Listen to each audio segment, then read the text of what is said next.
Broadcasting live from the Walter E. Washington Convention Center in the ASTD International Convention and Expo.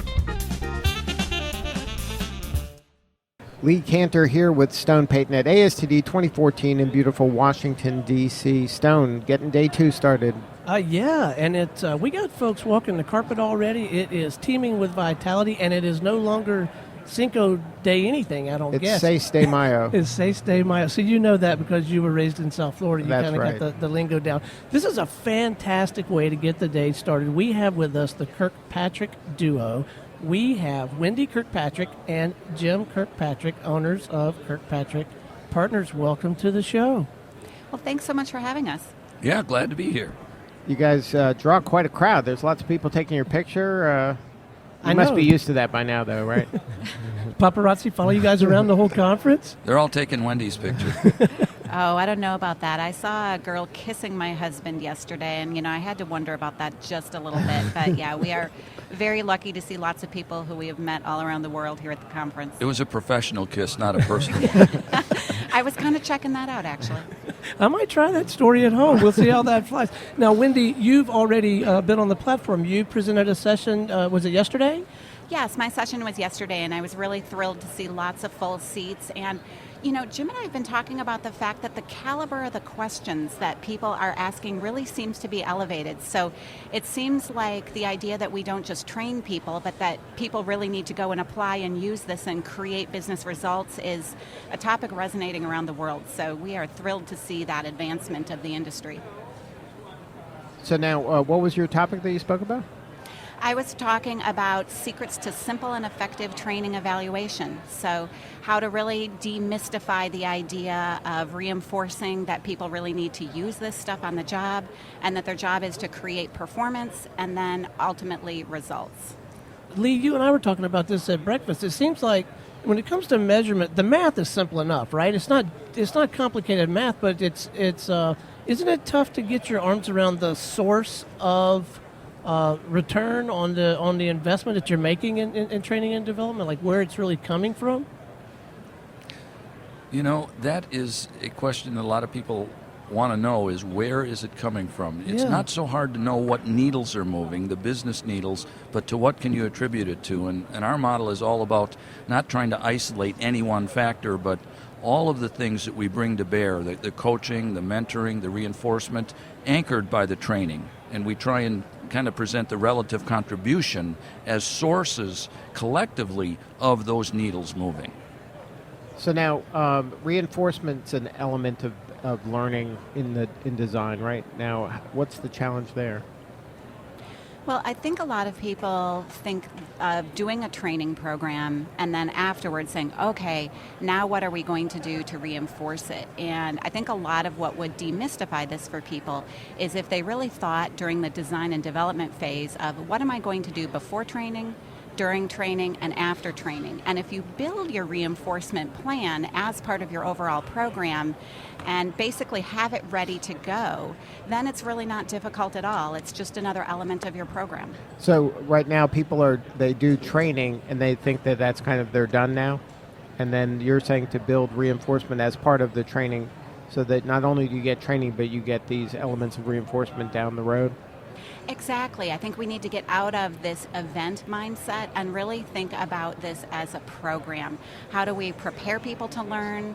How do we make sure they do learn? And then after they've learned it, how do we make sure that they are willing, ready, and able to apply it, and that we've made that as easy as possible for them? One of the things that we find is critical is when we get our marching orders for training from our executives, sponsors, customers, whatever, we dare not let them believe that the training alone is going to do it. And all they have to do is put their feet on the desk and their managers sit back and wait for things to happen. So they kind of partially want that, right? They do. That's why it's a difficult conversation to let them know the level of effort that's going to be required to get the goals that they are saying they want to see. And that's right where we start to talk about your managers, your supervisors, even you will need to be involved in the reinforcement and the accountability because we don't have the authority or the reach to make that happen, but you do. Well, and those mid-level managers, they can untrain them quicker than you can train them, can't they, Wendy? They sure can. They have a lot more authority than we do, so it's so important to have them involved from the beginning, because you're right. Hey, if we say something in the classroom and they go back to work and their supervisor says, yeah, I know what you learned, but this is how we do it in our department. Right, because our thing's different, right? Yeah, I mean, people are going to listen to their supervisor. So do you hear people talk much about, do they still get requests? I'm sure they're articulated a little more eloquently than this, but it essentially boils down, I need you to fix Bob. Right? I mean, is there still some of that? Sure, because training is, of course, the magic bullet that can fix everything, right? So, yeah, when you get a request like that, it's so important then to, even if you have to have this call running down the hallway with your coffee cup sloshing, you really need then to ask more questions. So what needs to be fixed? What's the problem? What's the pain point? And from there, you need to figure out, is training even going to help, or is this more of something that just needs to occur as an on-the-job intervention? And then put together a plan instead of just taking the bait and saying, okay, yeah, let's send him to training. But how do you protect the companies against wanting to jump on the bandwagon of the latest technology or gadget or game, or, the latest article they read, that now they want to change directions? That is a big problem, because we look at the expo hall here full of great ideas and full of technology, largely to improve the learning, improve the training, and it's very tempting to rely on those kind of things, the social learning, whatever, but it always has to be tied to performance, because without performance, without using those things to improve application of what they learned, the results will not come. But it is so tempting, and we are up against such a lobby that is really designed to try and say, if we just make this look better and people learn faster, everything will take care of itself. And our model is one that is really disruptive, because we're saying you cannot neglect the human aspect of the coaching, the peers, the accountability, the support, because that is what is going to tip the success. All these other things are merely preparation for it. Right, and it sounds like yours goes more to the heart of it rather than kind of the superficial. I talked to a guy from Best Buy in Minneapolis. He talked about putting lipstick on a pig, I believe. Not my quote, his quote. And he wasn't talking about anybody in this room in particular. Right? No. So I'm intrigued, Wendy, by something you said early in the conversation, with some attention toward before you ever launched the training, which suggests to me that you're talking all the way back into your instructional design and your entire learning map. A great deal of this can be influenced by the way that you designed the training in the first place. Am I hearing that right? And can you speak to that a little bit? Yeah, absolutely. I can give you an example of what we do in our own Kirkpatrick certification. Obviously, the time that we spend together, either in the classroom or online, is important. However, you get the most value out of that when people are prepared. So we put a lot of thought into what information should people have before they show up to make sure we get the right people in the classroom. What preparation should they be doing on their own and with their manager so that they come to the class really ready to learn. And we also want them to have an eye towards, and then how are they going to use it after the program? So we build a pre-course segment. Obviously, then we build our program, and then we've also built a 6-part reinforcement that comes out afterwards. And, people listening might be thinking, oh my gosh, Wendy, you probably have so many more resources than I do, so I could never do that. To put this into perspective, our company is very, very lean. We do not have many employees. The key really is that you do all of this in advance, and you get out of the event mindset into the program mindset. And that reinforcement then is largely delivered technologically, so we make good use of technology so we can be everywhere at the same time, if you will. And when that gets sent out, we get a copy ourselves, and whoever taught the course gets a copy, so we can see where we should be seeing interaction and when it's time to check. Are people participating in social media? Are they submitting their follow-up assignments? And then we know exactly when to follow up. So using technology helps us to do more, really with no more resources, and building it in advance means it gets done, because when you're on to the next program in the next country, virtually speaking, you can be everywhere. Now, how do you guard against when the person isn't being compliant or they're not, executing the training as you envisioned that they were? I know that you have this reinforcement, but how do you get them back on track?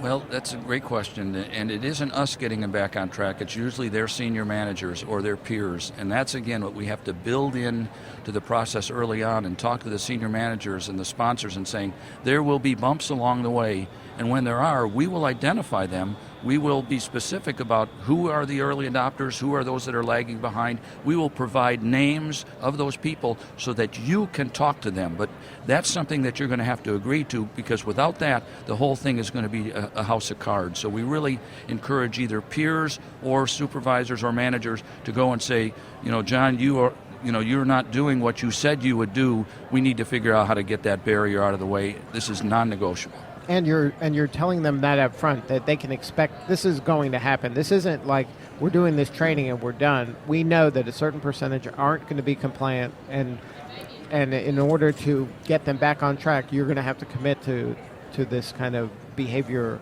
adjustment on your behalf as a manager, right? And we talk to them even during the training, and we say, here is the package that you can expect to help you be successful. This isn't about catching them doing something wrong. It's about helping them be successful. And we'll say, we'll be monitoring and encouraging and rewarding those kind of things, as will the people in the work site. And know that when you're doing a good job, there will be somebody to stand by you and say, we noticed that. But also, if you are struggling or if you're refusing to do what you acknowledge that you would do, someone will be coming up to you and saying, we need to help you to figure out how to get past this.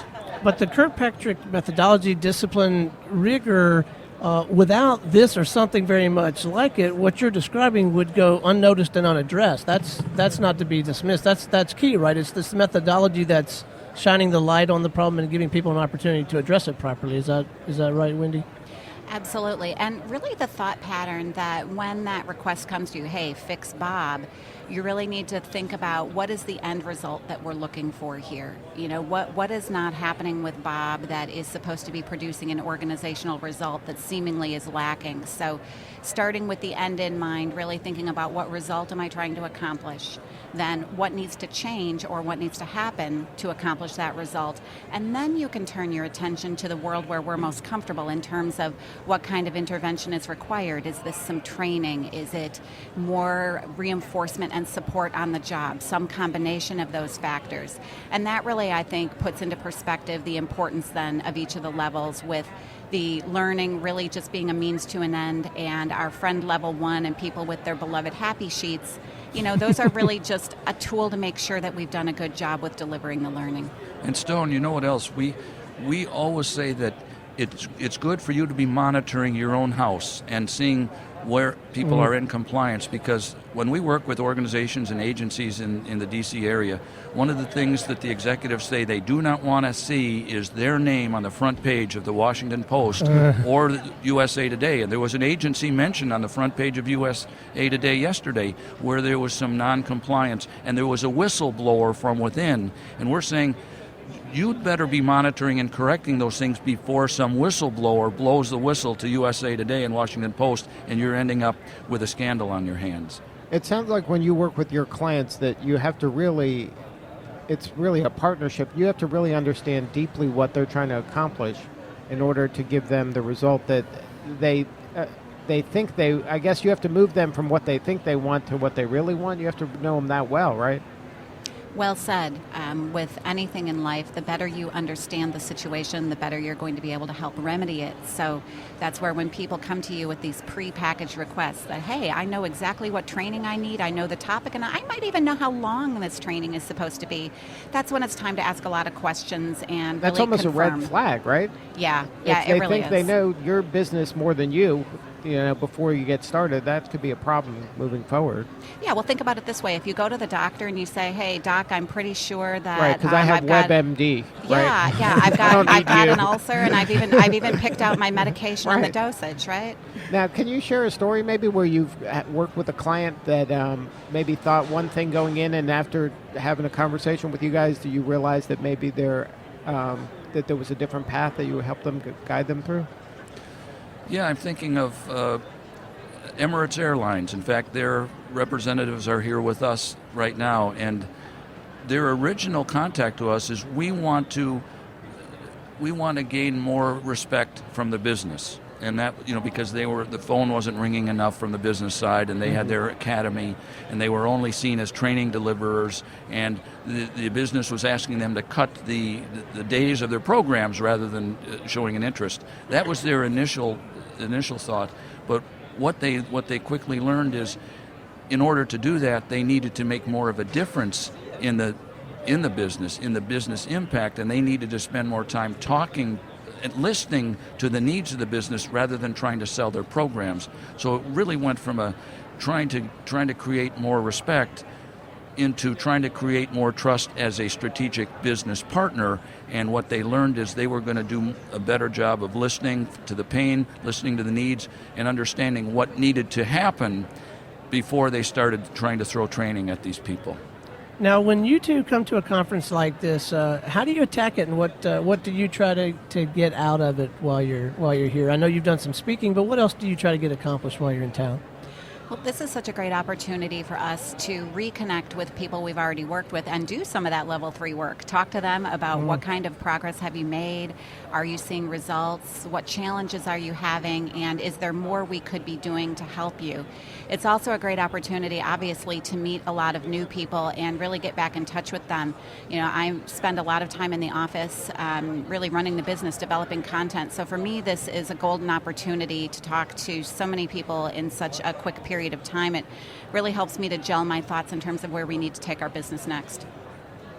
Stone, you remember Jack Phillips and I had a discussion on in it. You guys were in the studio at the same time, right? We were. Well, we were in a session at the same time yesterday. We had a debate, ROE versus ROI, and we bloodied each other's noses a little bit. But what we to collectively, our view was we trying to shake up an industry that is comfortable dealing with level 1 and level 2 and trying to say you need to be a strategic business partner, not a training provider. Our future is at stake. And even though we poked at each other, mainly we were sharing our own models with the same end in mind, that we need to demonstrate value to the business, not in terms of smile sheets and test scores. That's right. You agreed on that, right?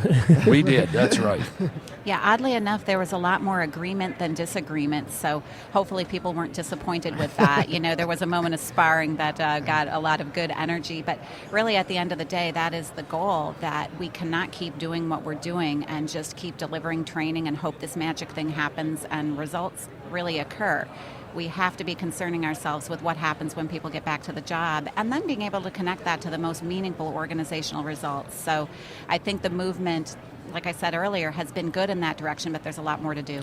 And then the final thing is we feel bad when we see organizations take this upon themselves to make sure these reinforcements are working and they're driving behavior and they have results, and then they fail to make their day in court in a positive way. They fail to see themselves as lawyers presenting a case, anchoring training to the results. And we really try and teach people that don't just hand them a report or provide them with some metrics. You need to pretend you are an attorney. You are making an impassioned case to a jury that includes the data from the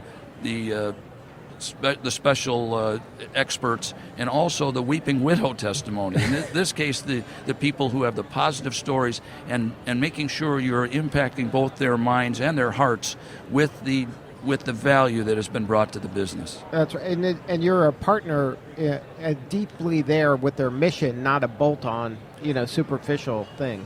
And that's why one of our favorite lines is, there's someone we'd like you to meet. And I'm going to be doing a workshop tomorrow, and in the end I'm going to have Joyce Donahoe from Emirates Airlines that I mentioned to say there's someone I'd like you to meet, and have her be the testimony of the model from a client perspective, a user perspective, rather than taking the word of the developer of the model. That's right, and then she can tell the impact, and that's real. That's not some theoretical. That's right. Well, everybody wins when we have conversations like this, even in a debate format. The real winner from now was the audience. From what you described yesterday, it has been an absolute delight having you guys on the broadcast. Before we go, let's let our listeners know where they can learn more about your work, a website or an email where they can learn more and maybe have a conversation with you guys about this stuff. Yeah, we would love to connect with any of you. Our website is kirkpatrickpartners.com, and if you complete the quick free registration, you get immediate access to the resources library. That's a place with over 60 items that you can access right away. We've got PowerPoint slides, white papers, articles, recordings just like the one we're making right now, all of those at your fingertips. And please call us or email us. I feel like people get a little bit shy. We take your calls. We'll talk to anybody who calls us, and we'd love to answer your questions and help you in any way we can. Well, Wendy, Jim, Kirkpatrick, thank you both. It has been a real pleasure. And we're going to have you back in the studio sometime. Wendy, you got to come see us in the studio. Absolutely. You're right up the road, so I'll take you up on that. All right. Thanks, guys. You are more than welcome. We will be back in a few from the show floor of ASTD ICE 2014.